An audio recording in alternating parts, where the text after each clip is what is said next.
国内消息，咱要来关心的是高雄有一个社团的理事长甲干部等等有5个人，可能是受到中国各台办的指示，所以招人去中国佚佗，这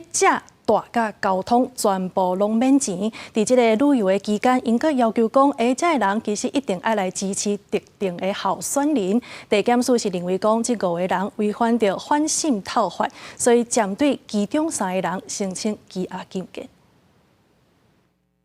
穿红甲的姓张女子互带上车，伊是高雄三明区某社团总会理事长，主要关怀协助两化民众生活、就业等方面。因过检方怀疑伊涉嫌违反反渗透法，结果再去到办公室搜索和查找相关物证。周姓被告等5人，自今年起陆续与中国台办人员及渗透来源联系，并接受指示，于大选前号召有影响力之地方人士附录，并分别于台东及高雄等地区招揽共约60位民众，于11月月中组团前往湖南省接受落地招待。检方指出，姓张女子旅游时一直宣传和平统一等思想，佮要求成员支持特定政党甲候选人，结果团还伊等30个人信文，佮所属社团总会等地点，出面看到大批警员上门，拢无啥。有迄种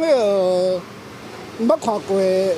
过来有来找因安尼。检方认定被告5人涉犯反渗透法、总统、副总统选举罢免法、甲公职人员选办法，向法院申请羁押。这个社团总会姓张理事长、世过世间干部、某政党细汤党主席限制居住，责任党员15万交保缓2年。社团基层平台接受中国招待，也受资助，方起诉学者认为，中国除了想要影响选举，也有目的。